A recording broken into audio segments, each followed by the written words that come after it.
All right, so our talk today is, I am grateful for me, but you all are grateful for you. So basically, you're the centerpiece of this talk.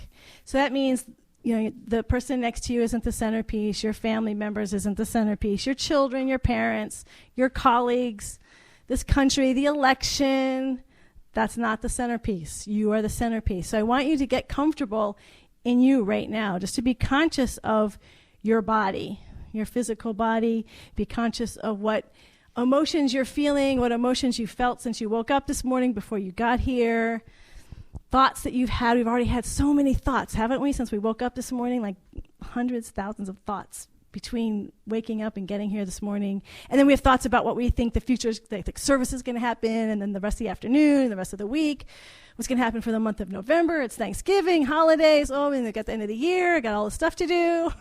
So many thoughts. So all this is who you are. So just be with who you are. And the entire purpose of the intention of our talk today is to be grateful for who we are. And how that can make us so uncomfortable, because I think personally that one of the biggest fears, especially for people on the spiritual path, is being narcissistic, self-absorbed, arrogant, prideful. I think I'm better than other people. None of us want to feel that way. None of us want to feel like, I'm so great. And it's interesting, there's one teacher who really criticizes a lot of spiritually progressive people for being narcissistic, and yet what I found in this person was they weren't owning their own self-love, and so they ended up acting out in the same way that they were criticizing other people, since that often what happens. So narcissism, just so we're clear on the whole psychological world, narcissism happens when we don't actually love ourselves. Narcissism isn't that we love ourselves too much. It's because we actually don't feel love. So then we talk about ourselves all the time. We try to get people to like us. We're arrogant. We want people. Behind all of that is, look at me. I want to be loved. I loved what Ernest Holmes said, because it's true. I don't think there's a person on this planet who doesn't want to be loved. I don't think anyone is so evolved where that just doesn't matter anymore as being loved.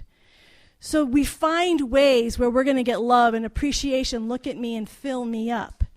That's what narcissism and self-absorption is. It's not over love. Because when we actually feel love, think of times when you've really felt loved, when you've really felt seen, like your just heart is open and it's soft. And what happens?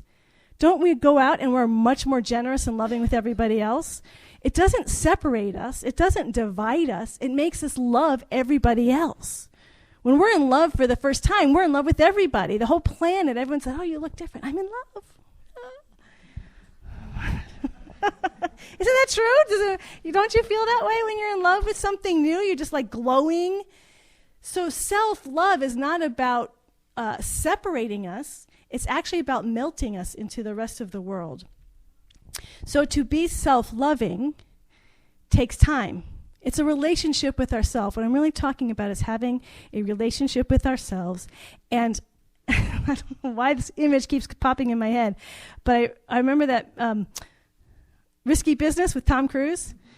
And he looks out, I can't remember who he's talking to. I just remember he's in the Porsche, and he says, Porsche, there is no substitute. That's what self-love is. That's what relationship with ourselves is. There's no substitute. We have to do it. We have to spend time with ourselves on a daily basis and acknowledge what is good about ourselves, what we like about ourselves, be aware of it, to the thing that we want from other people, to be really seen, to be really heard, to give that to ourselves. And this isn't, I was thinking about, Julian just started piano lessons. He took a year off, and now he's returned. And actually, you said the same, the piano teacher was telling us, and you say the same thing to your guitar students, which is it's better to do a little bit every day than an hour and then not do it again for the rest of the week. So why would that be? What does it matter if you only spend 15 minutes a day versus an hour every week? Because it becomes a habit. Because it becomes second nature. Because then when you sit down and play that song, you've done it every single day. It's a routine. But if you've done it for an hour, over those 5 days, you're going to sort of forget it again. And then you come back and you're like, oh, what was it? I had it mastered 6 days ago, but I don't have it. I can't remember it today. So self-love works like that. Our relationship with ourself works like that. It is not something you do once. You don't go to a workshop on a weekend and spend all this time working on yourself and then ignore yourself for the rest of the week. Or you have like a high that lasts a few days and then you drop off. Well, you can, but it doesn't work. It doesn't work when we don't love ourselves. Because this is why it's a non-negotiable. There is no substitute. If we're not spending time loving ourselves and giving 15 minutes, just an awareness, feeding our soul its longing to be loved, what happens is that everything it distorts all our relationships. Then we're wanting to get something from everybody. I had a spiritual teacher, and she said, the one thing you can't do in any relationship is have expectations. And we just had to think about that. That was a big one. Have no expectation in any relationship. Because we assume that person is going to fill some need in us. We expect them to treat us with respect. We expect them to love us. We expect them to hear us. If they love me, you'll hear me. But we don't even do that for ourselves. So what happens is we can become very assertive, and that's the arrogance and the pride, or we can become very passive and just sort of be so kind that they'll finally notice us and love us. So suddenly it taints all our relationships. And so this is how strongly I really feel about this. I don't think we can honestly say that we love other people until we've loved ourselves. Because this is the vehicle. As I've put in my email, we are with ourselves 24 hours a day, 7 days a week. I don't experience anything out of myself. As long as I am in this physical body, I experience everything. I experience God. I experience the transcendent through my awareness, through my interpretation, through my way of seeing things. I experience every single relationship, every single interaction with my family, with my friends, with strangers, with colleagues, with what's happening in the country, what's happening in the world, the climate. Everything happens through this vehicle. And if I am not loving this vehicle, how can I love anything out there? Because then I start to we can't be in love. We all have this hunger to be loved. Everybody, it's not to be ashamed of. We're here, we want to feel love. If we are not giving it to ourselves, it's going to move out into the world. And it moves out in different ways. Maybe we do it by having a great talent and people will respect us for our talent. Or the job that we do. I do a great job at working at something. Or it may be just through relationship. If I'm really good, I remember in my very first relationship, I kept doing really nice things because I kept expecting him to treat me the way my family treated me. And I'm like, well, wait a minute, you're not giving me all the appreciation they give me. And he's like, well, you seem to like doing it, so I just let you do it.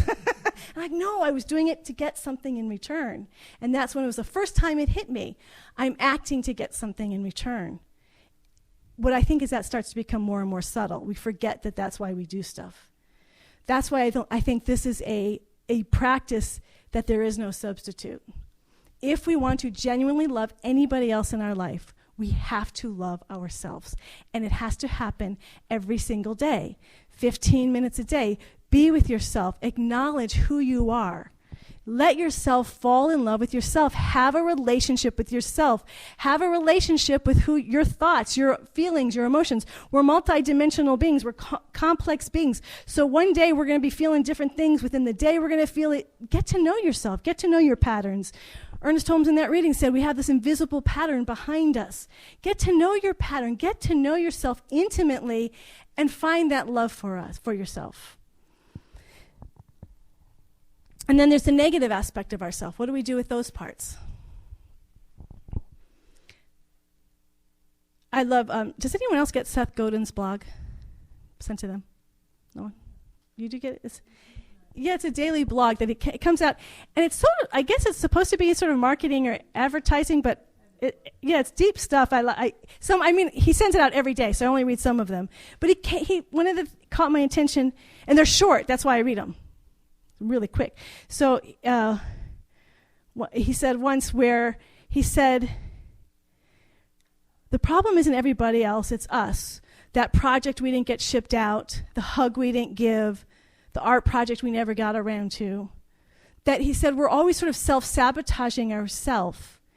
And that's the person we're the most afraid of, is that person that sort of is letting ourselves down all the time. That it's really not the rest of the world. And I was thinking about that, like this constant, maybe some of you do this as well. I know I certainly do. All those things I didn't do. All those things I know I could have done throughout the day. Oh, I could have texted them. Oh, I should have responded to that. And technology makes it even harder because it's so easy. So in your head, it's like, well, it's so easy. All I have to do is send an email. But because it's so easy, it's like, could be like 100 emails in a day. Really short ones, but they take time. And so you let things slide. And I didn't do that. I didn't give someone a hug. I wasn't kind. I didn't get that project done. Not because I can't do the project. I like that analogy of I didn't get this project shipped. Anyone can ship a project. It's not because you're not talented or don't have a gift. You just never got around to it. You had other things and then you let somebody down. So in our mind is keeping track of all those things, right? All those limitations throughout the day. We're sort of aware of them. We don't necessarily think about them, but we're just aware of them. And that sort of can pull the energy down of all the limitations that we have. So how do we love the negative part of ourselves? Well, I want to be really clear. It's not like we have a positive side and a negative side, a little angel and a little devil. It's all intermixed, and there's degrees. And, it's not like always, it's not this black and white thing. It's lots of gray with different shades. We have to learn to accept our limitations. We have to fall in love and accept our limitations. So much of what the work that we do, it's about trying to heal and know our wholeness and our perfection. But that doesn't mean that we stop. We're still in this human body, and as long as we're in this human body, we're going to have limitations. That's a big one. So what's that? What's the 12-step prayer? To accept the things I can't change and change the things that I can, and knowing the difference. That's the most brilliant prayer ever, because that's what this life is. We're going to have limitations, and if we're constantly beating ourselves up for our limitations, we're going to be beating up other people for their limitations. And guess what? We're not loving then.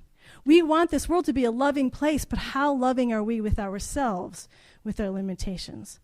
This past week, I was just feeling this. So for me, the way I think I've shared it before, the way I deal with my limitations and finding a place to love with them is through journaling. I journal to God and share those places where I feel weakness and allow myself to be healed. This week I was feeling this darkness, and it felt really, really dark, but I couldn't figure out what it was. So the little time every day where you're writing about it, and I'm aware of this image behind. I don't know if you all have this too, where you kind of know there's this image back there, but because it's not in the forefront, you can't quite get what it is. So it's by doing that work all day, all week long, just sort of writing about it, what's going on, that image was coming more and more to the forefront. And by Thursday, it got there. And the image was scary. It was just a head. And it had the face of, do you know Heath Ledger's character, the Joker, was it, in the Batman? It had that face like on a golem. Do you know Gollum and Lord of the Rings? So it's kind of this mix, this very angry, I don't know what I never watched Lord of the Rings. I just seen the face. And it was all that clown makeup and that darkness of the Joker. And this was an angry, aggressive, strong, toxic image. And I'm like, wow, it was sort of surprised me that I knew I was feeling darkness, but that was intense. That was way more intense than I was expecting. But here's where I can say that there's the advantage of doing this work daily, as I've been doing for 20 years. It didn't shut me down. It didn't freak me out. I said, oh, there is something here that is really angry, really, really angry, and aggressive. And it wants a voice, and it's been telling me all week long it wants to be heard. So what I did was then I gave it voice. I let myself feel into that monster and write it out to the divine and let out. And as I wrote it, I'm like, this is ugly, but I really feel this way. Like I could just say, right or wrong, good or bad, this is how I authentically feel. And it felt so good just to step into it and own it and allow its voice to speak through me. And it felt so like coming from down here and just like, whoa. But I'm speaking to the divine, which is not afraid of anything and doesn't reject anything and which loves everything. And so it's listening and it's hearing and it's responding. It's not like, shut up, go away. It's like, oh, I hear you. I love you, and I want to be able to respond, and then there begins to be a healing. Thomas More in the book Care of the Soul, he's talking, I've looked for it, you've read it more recently, maybe you can remind me where it is. Somewhere in there he's talking about, in the middle of the labyrinth, there's the beast. And that's in the depths of our being, there's a beast. And when we go find it, go into that labyrinth and we find that beast and we actually listen to it, it turns into the star. That beast, that monster, that anger, that dark side has something to offer us. It has a voice that is going to bring healing, that ignoring it does not help. And giving it voice does. And this is where we get into unconditional love. Because if I can be with my monster and actually feel it. I mean, it sounds sort of abstract now, but it wasn't abstract when I was feeling it. It was very energetic. I was feeling the intensity of it. And if I can be with that, with my own monster, with my own joker, then when other people are monsters, I don't freak out. I'm like, oh yeah, I know that. I have a monster too.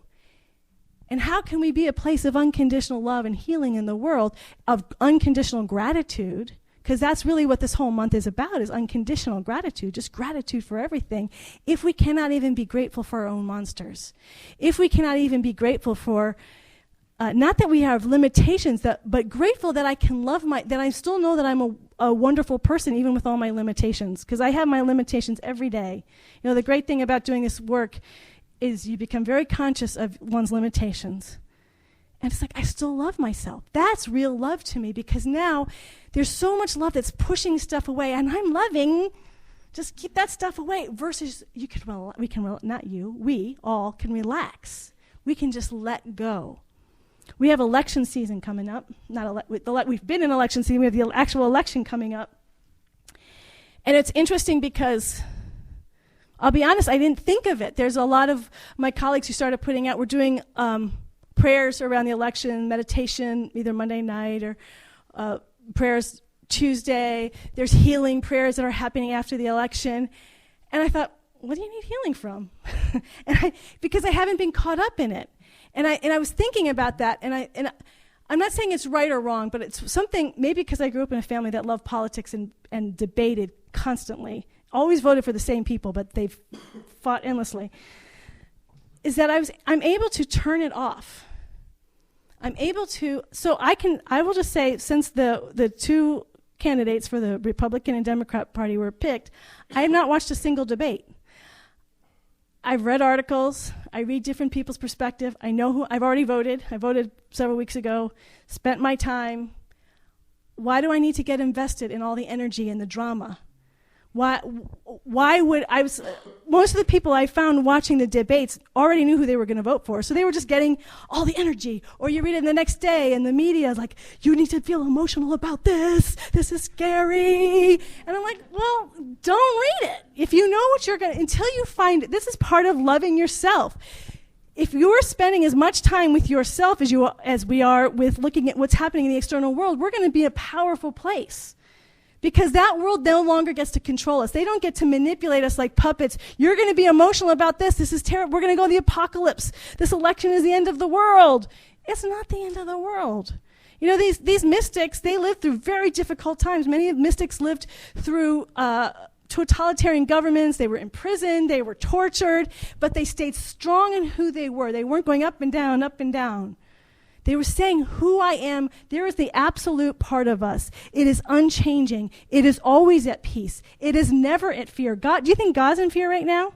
Do you think God's freaking out? Do you think this infinite transcendent presence is outside of peace?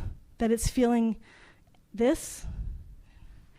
It's absolutely still. It is absolutely at peace. It knows that it knows that it knows that it is real. That it will outlast anything that happens, and that the more we align ourselves, and every person has to do this individually. That's why I am grateful for me. I am going to die. I had that dream where Jack, Julian, and I all died in a nuclear bomb. But the journey was my own. We went to the other side together, but no one leaves my body except for me.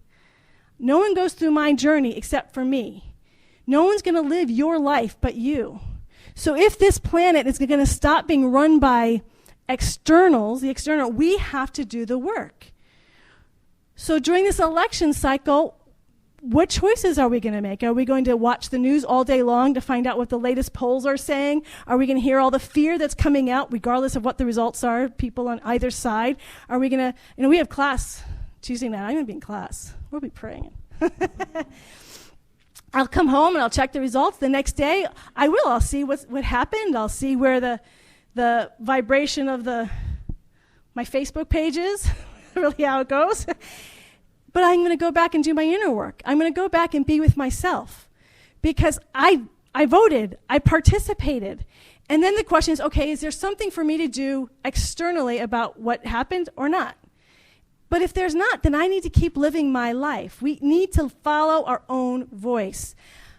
I guess I can't stress this strongly enough because I think there's so much about the power of community, the power of loving each other, the power of the collective, but none of that happens without the individual. None of that happens. None of your life happens without you. And you have to love yourself. And that only way, just as you love a person, a child, what do they say? In fact, I'm going to say this one last example. When I was in child development classes in college, the professor, he was a child psychologist and worked with children, and this was during the 80s, and he was talking about quantity versus quality, because back, I don't know what it is today, I'm not up on it, but I know in the 80s it was all about quality time with your kids, that it didn't matter so much about quantity, it was quality. And he said, no, that's not true, actually. He said, children really respond to quantity. They want to feel that you are present with them on a regular basis, not just once a week when you have time. Not just that one moment, but sort of consistent attention to who they are, to listening to their voice, so they know that they're valuable and important. And what he was saying is that leaves an imprint on their self-perception, is the amount of time. If we just he said they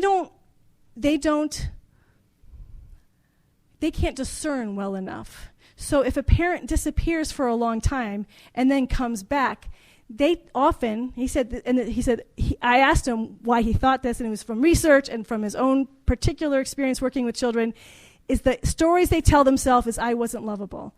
That person might have been sick, or your parents had to work really hard. There was a big project at work, and it had to get done. A kid doesn't process that. It's just like, where'd you go? What happened? And I must not be very important. I must not be very valuable. We repeat that to ourselves. Oh, I have a project at work. My colleagues really need me. My bosses, my clients, they need me. I got to get this done. I'll get back to myself when it's over. I'll get back to myself when this big issue is dealt with. Then I will do it because this is really important. We are each have that, you've heard it, we each have that inner child, that innocent heart of ourselves. That part that wants to be loved, that's the innocent part of us. It does not understand when we give these very adult, rational explanations of why we can't spend time with it. We need to spend time with ourselves every single day. No excuses. It does not matter what's happening at work. It does not matter what's happening. Now, sometimes there's things that happen, but then we forgive. Forgiveness is essential. Because that's, if we're holding judgment against ourselves, we're not spending time with ourselves, then that's another way of abusing ourselves. And I talk about this because, and I know any one of you who has friends and listens to them, the amount of self-flagellation that people do to themselves is unbelievable to me. The amount of self-judgment or judgment of other people are out there. And if we're judging people intensely out there, that means it's also coming from within. Because when we're happy, when we're in love with ourselves and accepting ourselves, we're not attacking other people because we know who we are, so we don't feel that need. And since I see it and feel it so much, we have to do this. There's no substitute. You can't give me enough validation for me to feel loved at the end of this service. There's nothing that you can say that's going to make me feel like I'm worthy or lovable. I can only do that for myself. I can't say anything to you that's going to make you feel loving, lovable, and worthwhile. You can only do that for yourself. And when we do that, we are an empowered people and free That's the greatest gift, is it gives us freedom. So always remember that as adult and as sophisticated and as smart and as intelligent as we are, there's not a single person in here who doesn't have a little kid inside of us. Not a single person. That is innocent, that is pure, and that just wants to be loved. It just wants to be loved. And not just once a week, not just today, that's going to last you the rest of the week. Every single day. Did I get my message across?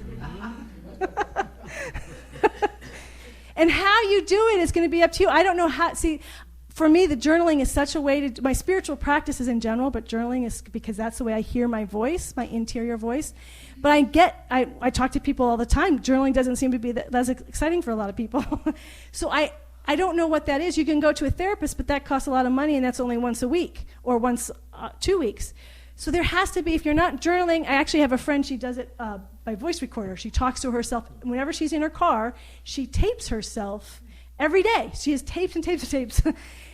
I don't care how you do it. If journaling isn't it and taping isn't it, find a way that isn't dependent on another person, because immediately then we need that other person in our life. We become dependent on them.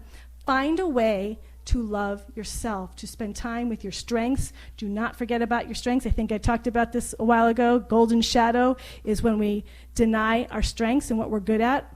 Oh, we're only into, this is my weaknesses, and I'm so open about that, but I forget to acknowledge all my greatness.